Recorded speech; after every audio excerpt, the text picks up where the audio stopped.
So good morning everyone and welcome to day 6. I cannot believe how fast this challenge has just gone. And today it's all about building habits for sustained energy. Since we're coming to the end of the challenge, know this, that the challenge is ending, but your journey is continuing.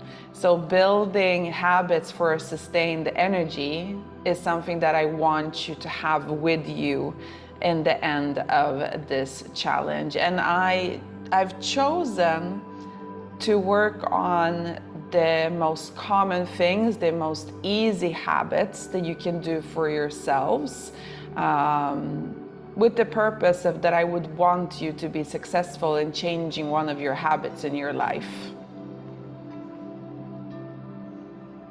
So the purpose and the benefits. Today we'll explore the power of habits in sustaining energy and motivation, making it a little bit easier for you to be successful in.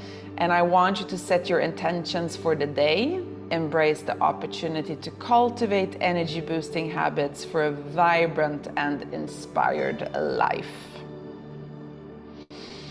All right, so let's start with one habit example. This is actually my favorite one. When I incorporated this into my life, it completely changed me as a person. Incorporating some type of morning practice, a morning meditation, and if you don't feel comfortable with a meditation, maybe a prayer, or just sitting still with yourself, notice that the word meditation basically means that you're going inside. So you're tapping into whatever is inside of you to deal with that, to set yourself up for what is coming. So it doesn't have to be if you are against, because we're all different, right? And this is the beauty of this challenge. This challenge is for everyone. So I don't want to inflict any religious beliefs or spiritual beliefs here. It's not part of the challenge. It's a part of you sustaining good habits that will help you throughout the day. But incorporating a morning meditation practice in your daily routine is actually key. Starting your day with a short meditation session to promote mindfulness and set a positive tone for the day. So how can we actually do this? This is the action step. If you set your alarm 10 minutes earlier each morning to create space for a morning meditation practice, then you already started really well off here. If you dedicate this extra time to sit quietly, focus on your breath, and cultivate a sense of calm and presence, that is already a key. So if you are just starting off in the world of meditation or grounding practices or breath work, see what works for you and see what you align with. What do you feel most comfortable with? How far do you want to take it? And remember, this is your journey. So you need to tap in and listen to what feels good for you.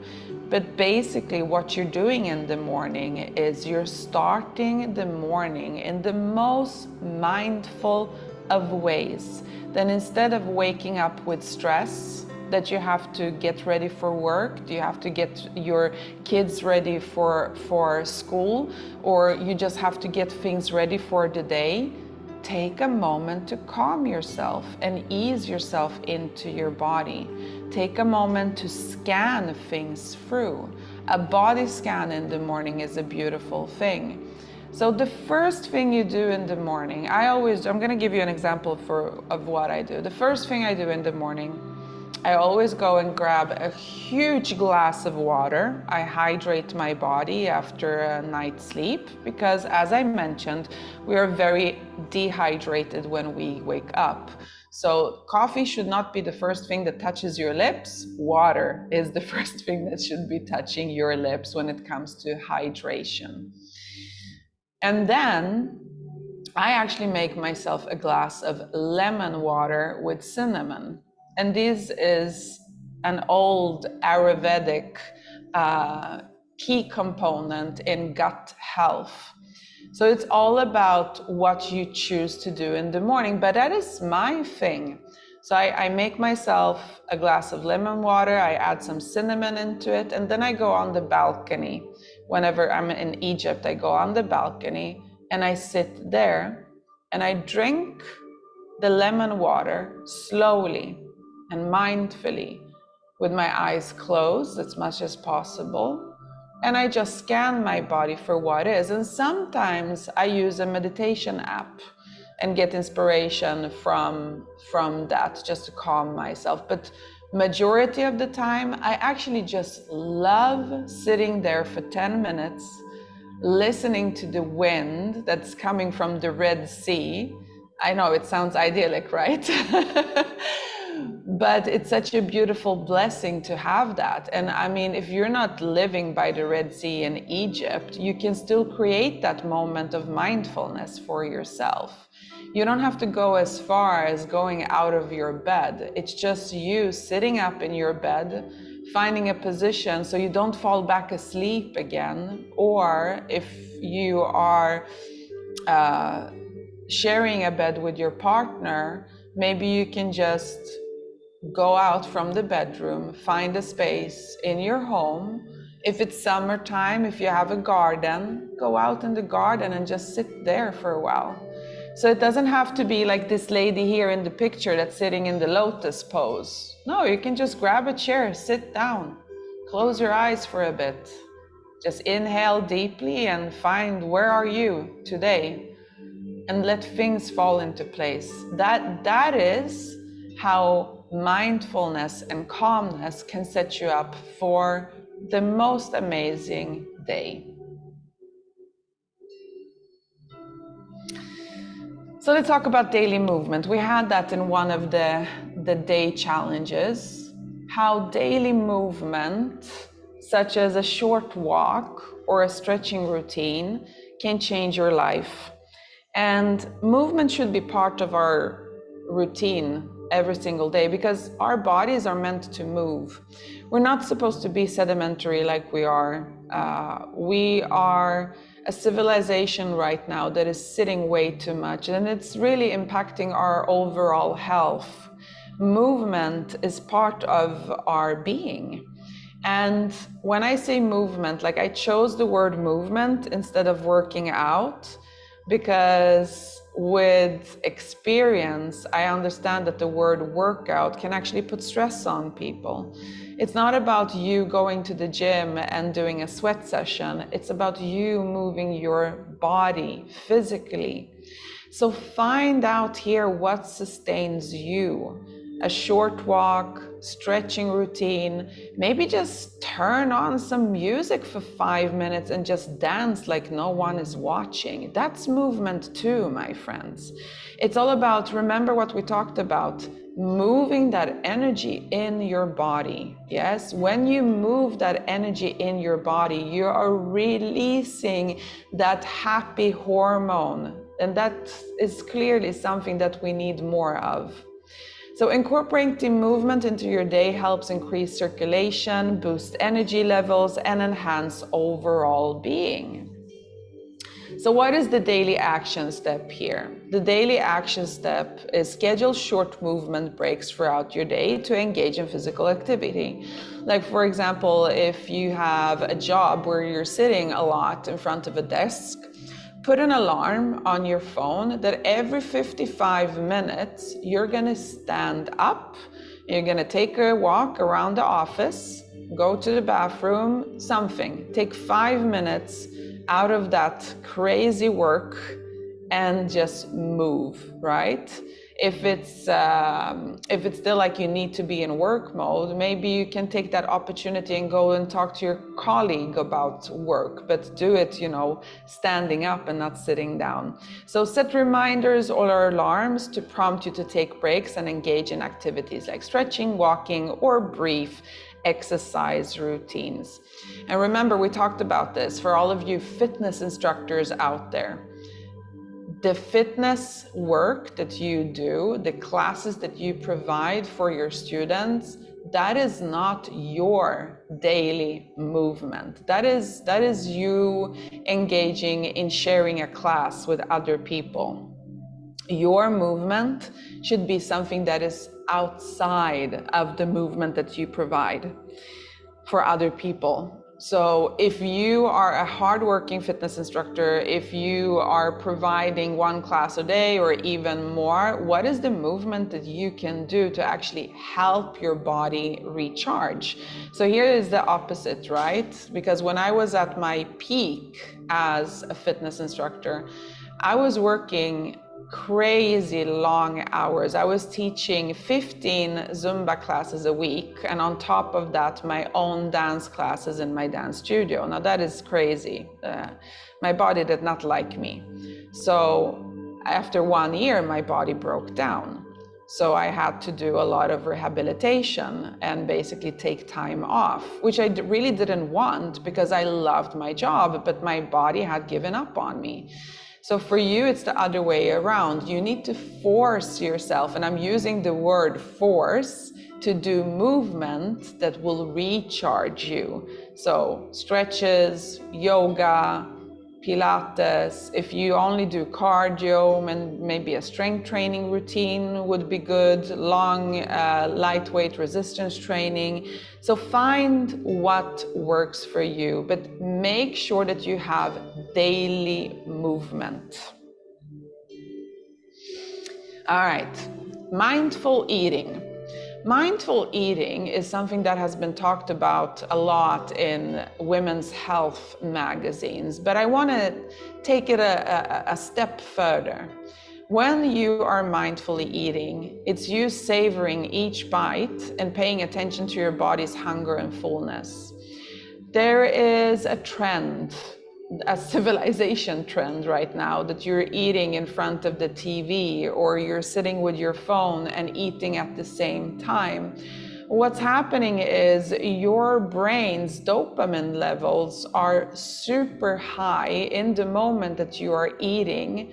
So your brain does not really understand that you are fueling your body, and it actually might give the opposite effect, that you're eating but you don't feel sustained, you don't feel full after. And that's because you're not allowing your brain to process that mindful eating habit. If you are a family, if you have children, how often do you actually sit down with your family and eat together? Is it usually you providing breakfast for your kids, and then they have lunch at school, and then in the evening you all are eating separately because you all have different schedules? Then try to find an evening in the week that is your family evening, where you sit down and all phones, TV, everything is shut off, and you focus on talking to each other. When you talk and you eat at the same time, you will find out that you can't eat that fast. And the food actually tastes so much nicer, so much tastier, because you're paying attention, right? And your body's hunger and fullness will be sustained much faster. So mindful eating, it promotes a healthy relationship with food, enhances digestion, and supports overall being. So action steps: slow down and fully focus on your meal. Take time to savor the flavors and textures and listen to your body's signals of hunger and fullness. Engage your senses, minimize distractions, and cultivate a deep connection with the food that you consume. So if this resonated with you, how can you go about putting more attention into the moment that you actually eat? And how can you bring that to your family? Let's talk about gratitude practice. Now, I'm a huge fan of this. When you cultivate the daily gratitude practice by expressing appreciation for the positive aspects of your life, you're actually living in the moment. Yes, Gratitude practices promote a positive mindset, enhance overall well-being, and increase motivation. And this is not about bypassing. If you're going through struggles in life, there is no gratitude practice that will take that away from you. You need to get to the root cause of what you are facing, of what challenges you are facing. But when you have a gratitude practice, it kind of puts things in perspective.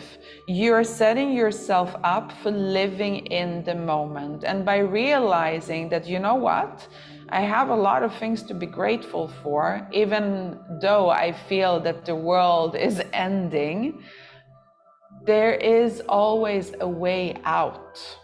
And by understanding what you have in the moments where you feel the most weak, that is the key. That is the key, because with that positive mindset, you will be able to tackle whatever is in front of you, and you will want to tackle it instead of staying in a victim mode.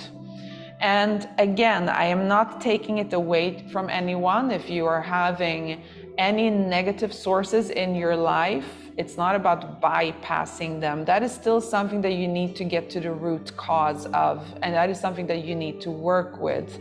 But by incorporating a gratitude practice, you are helping yourself out by doing just so. So action steps for the gratitude practice. This is not a difficult task. This is actually a very easy habit to incorporate. If you dedicate a few minutes each day to write down 3 things that you're grateful for, you already done it. So how do you cultivate a gratitude practice if journaling is not your forte? Just be sure that you have either a journal, a notebook, or an app, and you set a reminder on your phone. This reminder will remind you to take 5 minutes out of your day to put yourself into that gratitude practice. And it's all about writing 3 things down. And when you have everything in one source, whether it's a notebook or a journal or an app, you will be clearly seeing the pattern that you have throughout the gratitude practice. So you will be seeing what is actually popping up in your life that you are most grateful for. Does it continuously pop up every single day? Is it always the same? And then you can ask yourself, what can I do more in my life to focus on that aspect that I am grateful for? And if you're feeling that you're lacking something in your life, then you can do the opposite. You can ask yourself, why I am not giving enough attention to the things that I'm lacking, so I don't have to have that scarcity mindset. So reflect on the positive aspects of your life and express gratitude through journaling or silently acknowledging them. Like again, if journaling is not your forte, because it's not everyone's. Like I know with my partner, he doesn't like to journal. I love to journal. He loves to do to-do lists. Like he has a notebook for to-do lists.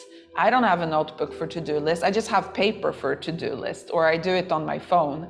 But I journal. Like I really sit and I write in my journal every single day because it's part of me and I like it. But he doesn't like it.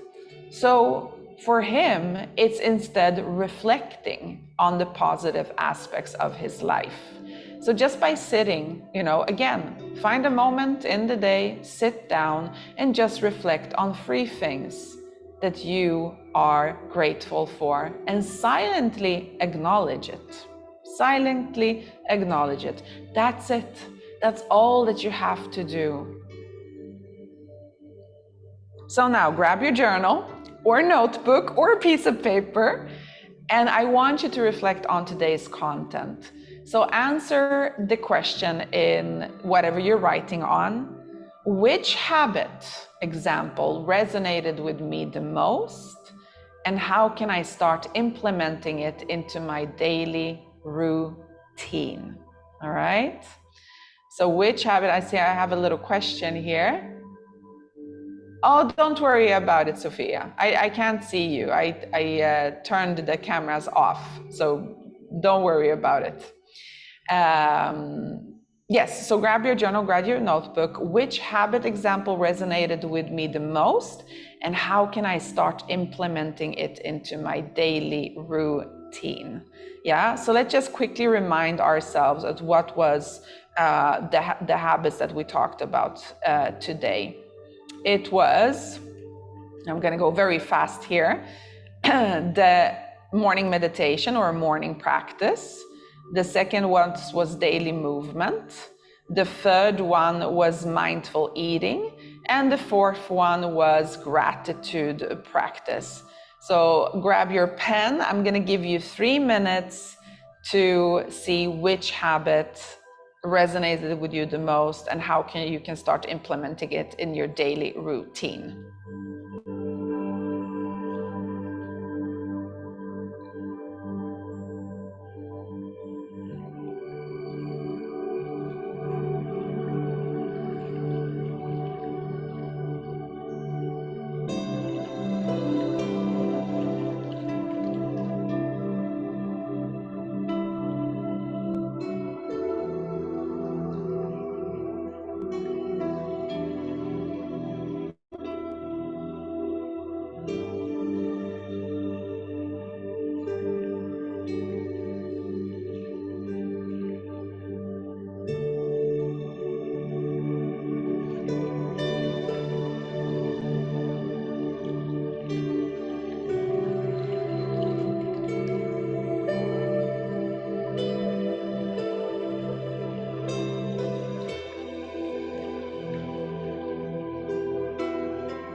So I hope that you found something that you want to work on and continue working on after the challenge. Let's go to the progression assignment. You know that I don't like the word homework.